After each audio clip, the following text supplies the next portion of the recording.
Good morning students, मैं यश Husaini BSc second year की physics class में आपका स्वागत करता हूं। आज की क्लास में हम डिस्कस करने वाले हैं oscillator circuit. Basic oscillator circuit के बारे में डिस्कस करेंगे जो कि हमारे पास काम में आते हैं बहुत। ठीक है, उनका विश्लेषण करेंगे। तो क्या पढ़ने वाले हैं? बेसिक ऑसिलेटर, बेसिक्स ऑसिलेटर जो होंगे उनका एनालिसिस करेंगे, विश्लेषण करेंगे। ठीक है, यानी आधारभूत दोलित्र विश्लेषण, आधारभूत दोलित्र क्या विश्लेषण। ठीक है, और इसमें हम सबसे पहले जो दोलित्र पढ़ने वाले हैं वो है हमारे पास क्या, कोलपिट दोलित्र। ठीक है, एक क्वेश्चन जरूर आता है इसमें से एग्जाम में। कोलपिट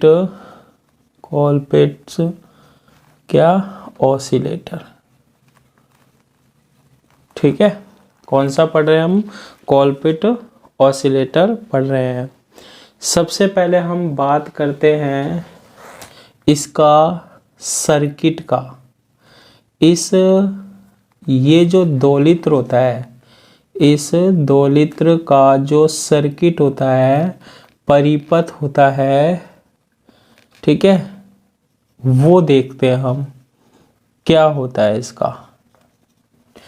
ठीक है, ऑसिलेटर मैंने बताया था निवेश कुछ भी नहीं देते हैं, फिर भी हमें क्या मिलता है? निर्गत मिलता है।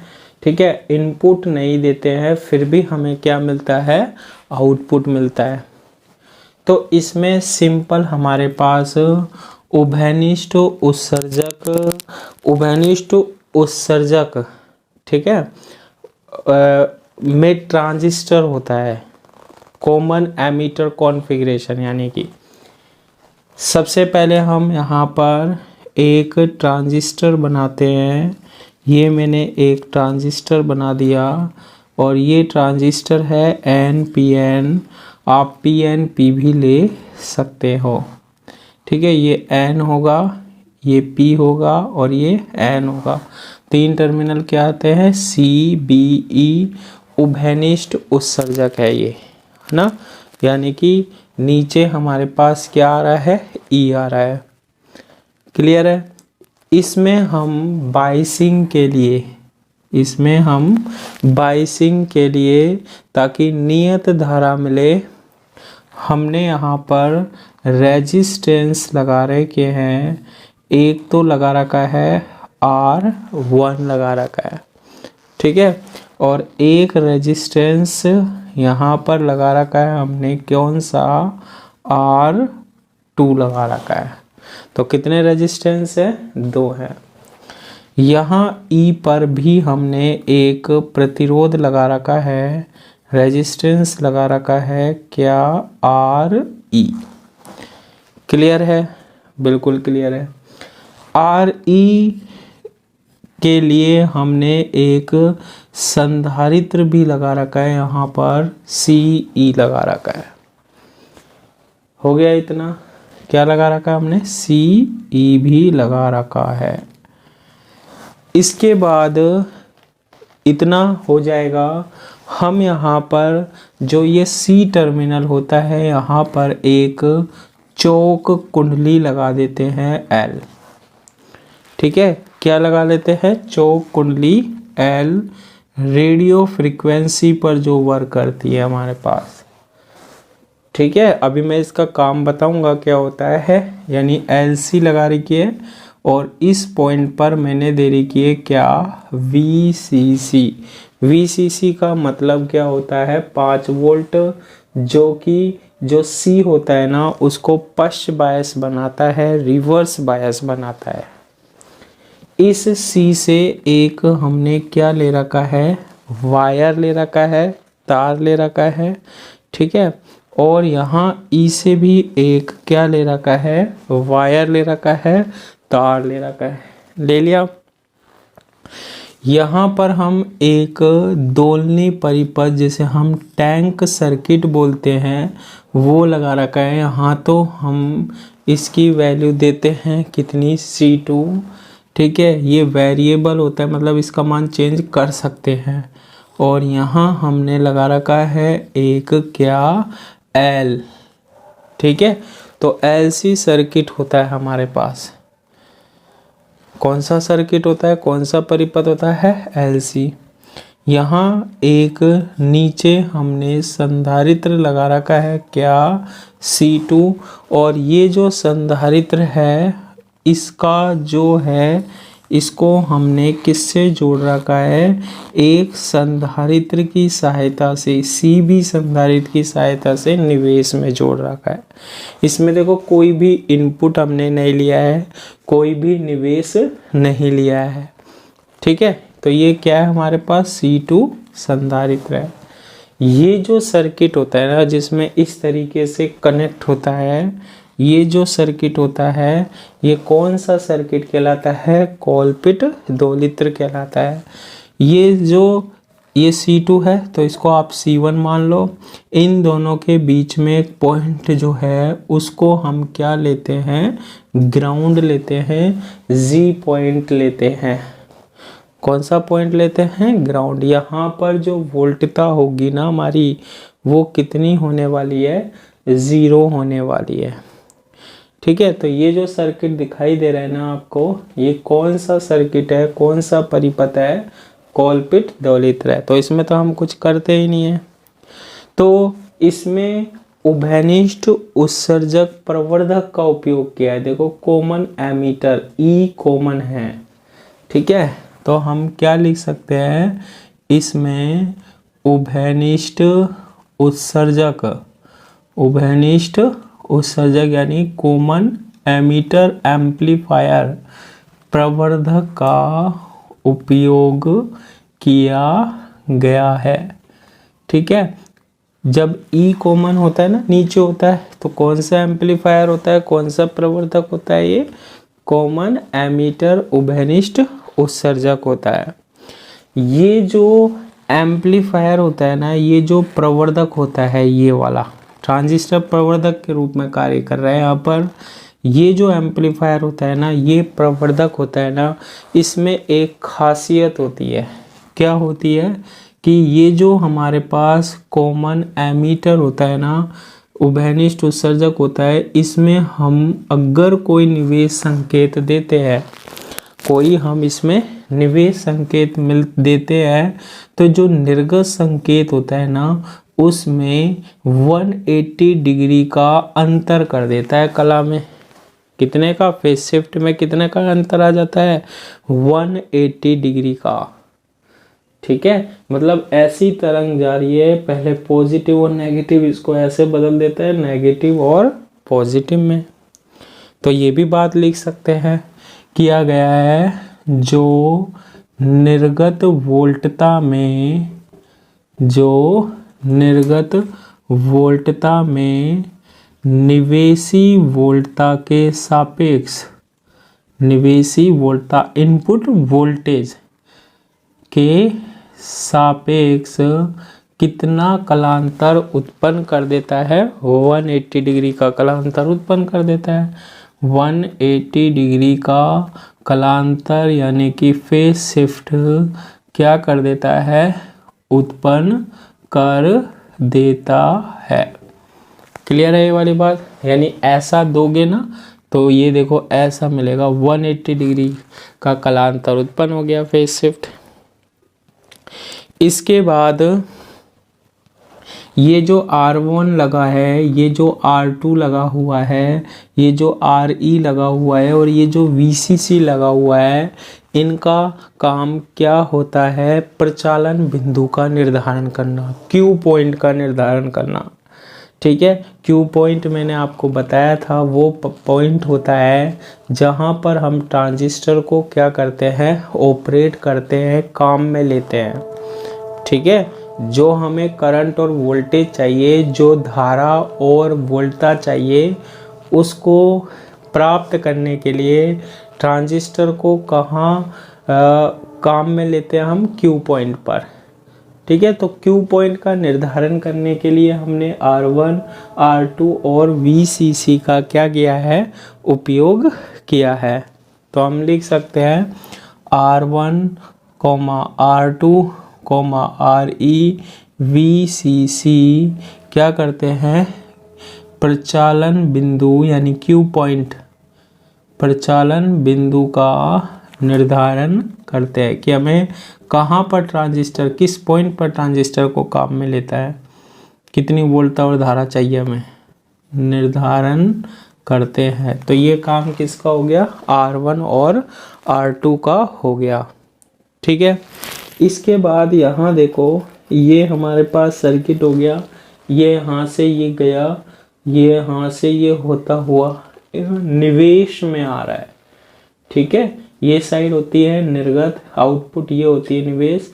तो ये देखो निर्गत साइड से कुछ हमारे पास किस में आ रहा है, निवेश में आ रहा है, आउटपुट से इनपुट में आ रहा है, इसे हम बोलते हैं फीडबैक यानी कि पुनर्निवेश। तो देखो यहाँ एक क्या लगा रखा है हमने, संधारित्र लगा रखा है। ठीक है, ये संधारित्र CB जो है, संधारित्र जो CB है, इसे क्या बोलते हैं, अवरोध ब्लॉकिंग संधारित्र कहते हैं। संधारित्र CB अवरोध संधारित्र कहलाता है, ब्लॉकिंग कैपेसिटर कहलाता है। ठीक है, क्या करता है ये, यहाँ से जो दिष्ट वोल्टता आती है ना, उसको यहीं रोकता है, केवल इसमें कौन सी जाने देता है, प्रत्यावर्ती जाने देता है। कौन सी जाने देता है, प्रत्यावर्ती। तो लिख देते हैं जो संग्राहक से प्राप्त दिष्ट वोल्टता, जो संग्राहक से प्राप्त दिष्ट वोल्टता को रोकता है। ठीक है, या फिर हम ऐसे भी कह सकते हैं, यहाँ से जो दिष्ट वोल्टता आ रही है उसको इधर नहीं जाने देता है, अलग करके रखता है। ये तो मैंने आपको पहले भी बताया था। इसमें एक LC RFC काम में ले रखा है हमने। ठीक है, ये क्या करता है हमारे पास, ये हमारे पास LC परिपथ होता है ना, ये दोलित परिपथ होता है। तो इससे जो हमारे पास धारा प्रवाहित होती है उनको इसमें नहीं मिलने देता है।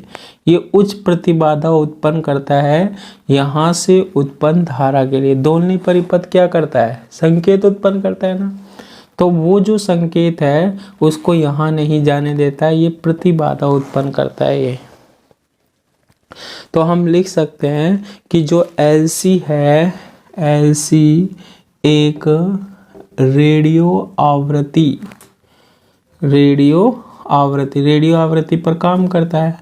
रेडियो आवृत्ति चौक है, रेडियो फ्रीक्वेंसी चौक है, जो उच्च प्रतिबाधा उत्पन्न कर, जो उच्च प्रतिबाधा इम्पीडेंस, उच्च प्रतिबाधा यानी हाई इम्पीडेंस उत्पन्न कर, उच्च प्रतिबाधा उत्पन्न कर जो दोलनी धारा होती है, दोलनी धारा को VCC से होकर VCC से प्रवाहित होने से रोकती है, प्रवाहित होने से रोकती है। ठीक है, यानी कि मिक्स नहीं होती है यहाँ पर धारा। इसके लिए हम किसका उपयोग करते हैं, हम LC। ये किस पर काम करता है, देखो L और C ये टैंक परिपथ है, और यही हमारे पास क्या करता है, संकेत उत्पन्न करता है, वोल्टता प्रदान करता है। तो ये मिले नहीं, इसलिए हमने यहाँ पर क्या लगा रखी है, RFC लगा रखी है। ठीक है, अब ये जो C1 है, C2 है और ये L है, ये क्या बनाते हैं, हमारे पास टैंक सर्किट बनाते हैं, दोलनी परिपथ बनाते हैं। देखो C1, C2, L क्या बनाते हैं, दोलनी परिपथ का निर्माण करते हैं, दोलनी परिपथ का निर्माण करते हैं। ये दोलनी परिपथ बना रहे हैं, ठीक है। और टैंक सर्किट का काम मैंने आपको बता दिया था, संकेत उत्पन्न कर देता है, कोई निवेश नहीं देते फिर भी निर्गत देता है। अब ये जो दोलनी परिपथ होता है, ये C1 से हमारे पास क्या किया गया है, पुनर्निवेश किया गया है। C1 से क्या किया गया है, पुनर्निवेश किया गया है, ठीक है। निर्गत वोल्टता का जो अंश होता है ना, वो C1 संधारित्र की सहायता से, ये देखो C1 ही लगा है ना, यहाँ यूं दे देगा निवेश में। C1 संधारित्र द्वारा क्या किया जाता है, पुनर्निवेश किया जाता है। कर लिया भैया पुनर्निवेश। पुनर्निवेश का उपयोग करते हैं हम किस में, ऑसिलेटर में पुनर्निवेश किया जाता है। कर दिया पुनर्निवेश। ये जो C1 होता है ना, इसका एक काम और होता है, ये 180 डिग्री का कलांतर उत्पन्न कर देता है। यह भी वोल्टता में 180 डिग्री का कलांतर उत्पन्न कर देता है। इसका मतलब क्या हुआ कि यहाँ से अगर कोई संकेत जा रहा है इसमें, तो यहाँ पर ये मिला। अब जब वापस से इसका पुनर्निवेश हो रहा है ना, इसका वापस से क्या हो रहा है, पुनर्निवेश हो रहा है। किसकी हेल्प से, C1 की हेल्प से। तो इसमें कितने का कलांतर होता है, 180 डिग्री का। वापस ऐसे संकेत मिल जाता है, यानी कि यहाँ से जब आएगा तो ये आ जाएगा। तो ये जो निवेशी संकेत होता है और ये जो पुनर्निवेश संकेत होता है, ये फिर कैसी कला में हो जाते हैं, समान कला में हो जाते हैं, ठीक है। और पुनर्निवेश वोल्टता जो होती है, जो यहाँ आई है, और जो क्या है हमारे पास यहाँ पर निवेशी वोल्टता, वो क्या हो जाती है, समान कला में हो जाती है, समान कला में हो जाती है, ठीक है। तो ये और ये क्या हो गए, समान कला में हो गए। तो इस तरीके से ये किसका पार्ट होता है, ये सारी चीज़ें किस में काम में आती है हमारे पास, कॉलपिट दोलित्र में, कॉलपिट ऑसिलेटर में, ठीक है। तो ये हो गया इसका क्या, कंस्ट्रक्शन हो गया। अब हम इसका क्या करते हैं, विश्लेषण करते हैं, किसका, कॉलपिट दोलित्र का। और इसके लिए हम क्या निकालने वाले हैं, फॉर्मूला निकालने वाले हैं, ठीक है। फॉर्मूला बनाएंगे किसके लिए, कॉलपिट दोलित्र के लिए। तो ये जो फॉर्मूला होगा वो आवृत्ति का भी होगा, कॉलपिट दोलित्र की आवृत्ति कितनी होगी। तो देखो उसको बनाने के लिए हम, ठीक है, उसको बनाने के लिए इसमें कुछ H प्राचल का यूज में लेते हैं, ठीक है। तो देखो सरलीकृत जो H प्राचल होता है वो याद करना आप, उभयनिष्ठ उत्सर्जक का H प्राचल, और वो भी कौन सा, सरलीकृत। तो ये आपको याद होना चाहिए। इसमें क्या होता था, HIE होता था, यहाँ होता था हमारे पास, याद करो, GM × VBE होता था। और ये सरलीकृत, और GM × VBE किसके इक्वल होता था, HFE × IB के। ये सरलीकृत परिपथ होता है किसका, H प्राचल का, सॉरी उभयनिष्ठ उत्सर्जक का, है ना। तो देखो ये उभयनिष्ठ उत्सर्जक ही है, ये है या नहीं है। तो इसको हम किस में बदल देते हैं, इसको हम किस में बदल देंगे, H प्राचल में। तो देखो इसको मैं कैसे लिखता हूँ, यहाँ तो मैंने लगा रखा है क्या, HIE लगा रखा है, क्या लगा रखा है, HIE। फिर ये लाइन आ रही है, ये लाइन आ रही है, और यहाँ मैंने लगा रखा है क्या, स्रोत, जिसकी वैल्यू क्या है, GM × VBE है। या फिर हम इसे क्या लिख सकते हैं, या फिर HFE इंटू IB भी लिख सकते हैं, GM इंटू VB ही, या फिर HFE इंटू IB भी लिख सकते हैं, हम लिख देंगे। ठीक है, इसके बाद GM इंटू VB या HIB आ गया। इसके बाद यहाँ से ये होता है C टर्मिनल और ये होता है निवेशी टर्मिनल। ठीक है, C टर्मिनल और ये होता है हमारे पास निवेशी टर्मिनल। इतना तो जानते ही है ना, इतना तो हम जानते ही है। अब देखो जब इतना हो जाएगा ना हमारे पास, तो अब आप देखना ये होता है इसका निवेश यानी कि B, और ये होता है इसका निर्गत यानी कि C। तो ये तो हो गया इसका B और ये हो गया इसका C। अब देखो C पर आना, C से हमारे पास क्या जुड़ा हुआ है, एक C2 जुड़ा हुआ है। ये कौन सा टर्मिनल है, ये होता है E। तो ये हमारे पास कौन सा होता है, E होता है।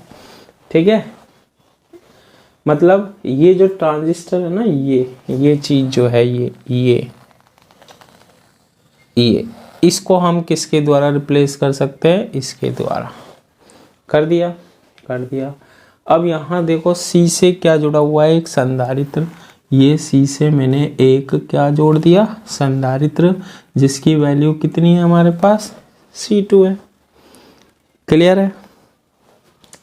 ये E से यहाँ पर एक पॉइंट जुड़ा होता है, E से एक पॉइंट जुड़ा होता है, और ये जो E होता है ना, ये देखो ये जो ग्राउंड यहाँ लिया है ना, यहाँ की जगह हम इसको यहाँ भी शो कर सकते हैं। ये 0 ही है, ये क्या है हमारे पास, ग्राउंड है क्या, G। तो ये जो E होता है ना, इसे 0 वोल्ट रखते हैं। तो ये पॉइंट जो है ये पॉइंट होता है, कौन सा पॉइंट होता है, G होता है। ठीक है, फिर G के नीचे क्या है, C1 है। G के नीचे क्या है हमारे पास, C1 है। C1 हो गया, और C1 देखो यहाँ से जा रहा है, निवेश में जा रहा है। ठीक है, तो C1 को आप कनेक्ट कर दो यहाँ से निवेश में। इसको लगाने की ज़रूरत नहीं होती है क्योंकि इसकी प्रतिबाधा बहुत ऊंची होती है। ऐसे ही R1, R2 और LC को भी RE को लगाने की आवश्यकता नहीं होती है।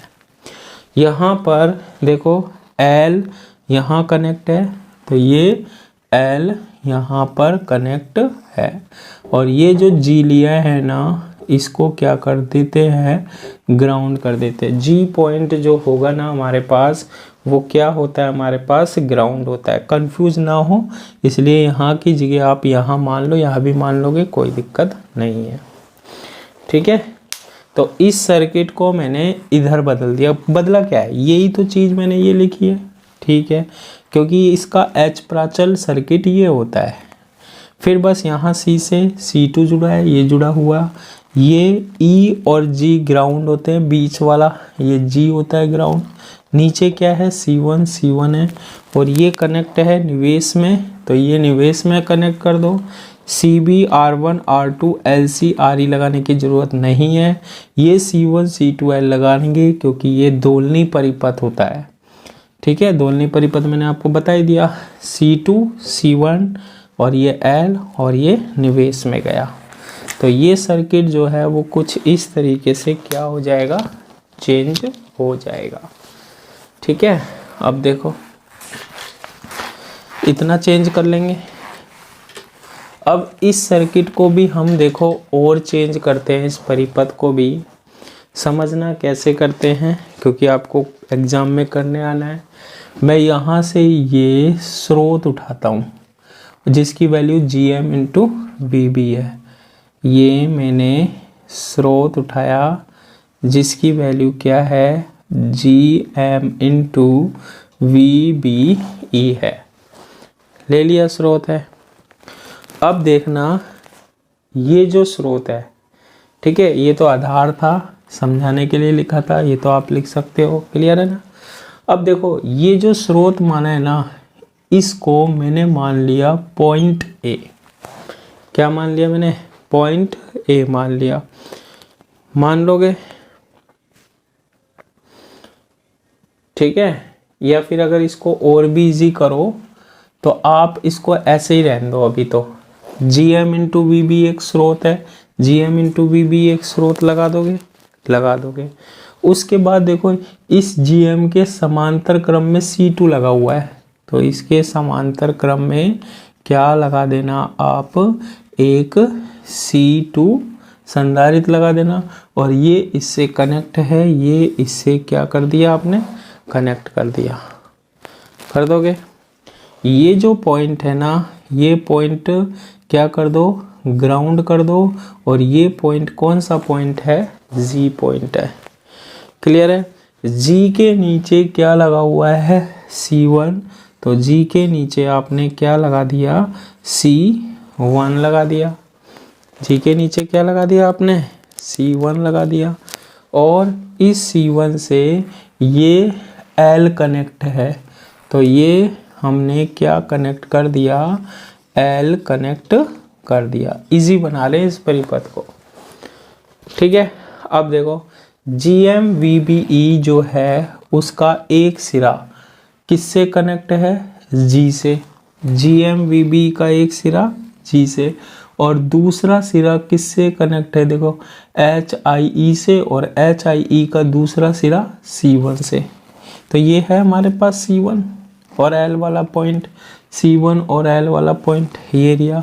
इससे एक तार लिया, किससे जुड़ा हुआ है, HIE से, HIE से जोड़ दिया, ठीक है। और HIE किससे जुड़ा हुआ है, GM इंटू VB से, ये ऊपर GM इंटू VB आ गया। इस तरीके से ये सर्किट को हम क्या कर लेते हैं, बना लेते हैं, ठीक है। ध्यान रखना थोड़ा सा टफ है लेकिन इजी भी बन जाएगा। अब देखो मैं यहाँ पर ये पॉइंट मान लेता हूँ, मान लिया। यहाँ से एक करंट फ्लो हो रही है, मैंने मान ली I1, क्योंकि डेरिवेशन है, जैसे हम करना चाहें वैसे कर सकते हैं। कितनी मान ली मैंने, करंट I1। ये जो पॉइंट है इस पॉइंट को मैंने A ले लिया, यहाँ से करंट I1 आ रही है, मान लो यहाँ पर कितनी गई, I2, तो यहाँ कितनी आएगी, I1 माइनस I2 आएगी। फिर ये I3 current I2 current I, फिर इधर बटेगी 2। मान लिया मैंने यहाँ पर कितनी करंट गई, I3 करंट गई, ठीक है। यहाँ तक तो कौन सी आ रही थी, I2, यहाँ I3, तो यहाँ कितनी जाएगी, I2 माइनस I3 जाएगी, ठीक है। तो इस तरीके से ये सर्किट को मैंने इस तरीके से बदल दिया, बदल दोगे। अब देखो इसको और इजी बना लेते हैं ताकि हम इस 2 लीटर का आसानी से विश्लेषण कर सके, ठीक है। अब देखो वो इजी कैसे बनेगा, उसको बनाने के लिए ये A पॉइंट और ये G पॉइंट मैंने यहाँ पर ले लिया पॉइंट A, और ये ले लिया मैंने पॉइंट G। ध्यान से देखना, A और G, A और G के बीच में क्या है, C2 कनेक्ट है। A और G के बीच में C2 कनेक्ट है, तो ये A है और ये G है, इनके बीच में क्या कनेक्ट कर दिया मैंने, C2। और A से G के बीच में क्या फ्लो हो रही है, धारा I1 माइनस I2, तो यहाँ फ्लो होगी I1 माइनस I2। और इजी परिपथ बना रहे हैं ताकि विश्लेषण करना आसान हो जाए। ये पॉइंट G है, इसे हमने क्या कर रखा है, ग्राउंड कर रखा है, 0 वोल्ट पर है। ये हो गया, इतना बिल्कुल हो गया। अब देखो A से G के बीच में एक कंडीशन और है, ये तो लगा ली। A से जब हम G पर जा रहे हैं ना, तो स्रोत लग रहा है GM इंटू VB का, लग रहा है नहीं लग रहा। तो देखो A से मैंने यहाँ पर एक स्रोत ले लिया GM इंटू VBE का, जो कहाँ कनेक्ट है, G पर कनेक्ट है। देखो A से स्रोत GM इंटू VBE G पर कनेक्ट है, और ये जो धारा I1 मानी है मैंने GM इंटू VBE के विपरीत दिशा में मानी है, दिखाई दे रही है, तो देखो GM इंटू वी भी इधर है, यहाँ मैंने करंट मान ली कितनी I1। इसको चेंज कर रहे हैं उस सर्किट में ताकि इजी हो जाए हमारे पास। क्लियर है। अब देखो A से एक L जुड़ा हुआ है, A से क्या जुड़ा हुआ है L, और L से क्या जुड़ा हुआ है C1, और C1 किससे जुड़ा हुआ है ग्राउंड से। ठीक है, तो देखो A से मैंने एक तार ले लिया एक से एक तार, A से क्या जुड़ा हुआ है L जुड़ा हुआ है, ये मैंने क्या जोड़ दिया L जोड़ दिया। A से क्या है L जुड़ा हुआ है, L का दूसरा सिरा C2 पर जुड़ा हुआ है, ये C2 जोड़ दिया मैंने, C2 जोड़ दिया। और C2 जो है सॉरी C1 है, ये नॉट C2, क्या है ये C1 है। ठीक है, किससे जुड़ा हुआ है C1, और C1 जो है वो G से जुड़ा हुआ है, C1 जो है G से, ये C1 जो है इसको आप किससे जोड़ दो G से, ये G टर्मिनल है इससे जोड़ दो। हो गया काम, ये हो गया। अब देखो ये जो C1 है ना, ये C1 ये एक तो L से जुड़ा हुआ है, ये C1 एक तो L से जुड़ा हुआ है, ये C1 जो है HIE और G से भी जुड़ा हुआ है। ठीक है, तो देखो ये तो G पॉइंट है, G ग्राउंड है ना, ये 0 ये 0 0, और यहाँ से मैंने एक तार लिया, यहाँ से एक तार लिया, और यहाँ पर मैंने लगा दिया क्या HIE। देखो आप खुद ही देखो ना, C1 किससे जुड़ा हुआ है, C1 एक तो जुड़ा हुआ है ग्राउंड से और एक जुड़ा हुआ है L से, एक तो जुड़ा हुआ है ग्राउंड से, एक जुड़ा हुआ है L से, साथ में ये C1 किससे जुड़ा हुआ है HIE से, और HIE का दूसरा सिरा G से। C1 किससे जुड़ा हुआ है HIE से, और HIE का दूसरा सिरा ग्राउंड से। तो इस तरीके से ये सर्किट हमने क्या कर लिया, चेंज कर लिया। ठीक है, तो ये तो आपको करना पड़ेगा। A से इसमें कितनी करंट जा रही है L में I2, तो यहाँ दिखा दो आप कितनी करंट जा रही है I2 करंट जा रही है। और HIE में कितनी करंट जा रही है, देखो I3 जा रही है, तो आप यहाँ दिखा दो कि HI3 में कितनी करंट जा रही है, I3 करंट जा रही है। ठीक है, इतनी बात क्लियर है, बिल्कुल क्लियर है। इस तरीके से आप इसको परिपथ को क्या कर सकते हो, बदल सकते हो इस परिपथ में।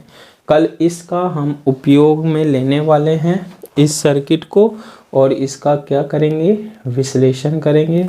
आज की क्लास के लिए इतना ही। Thank you.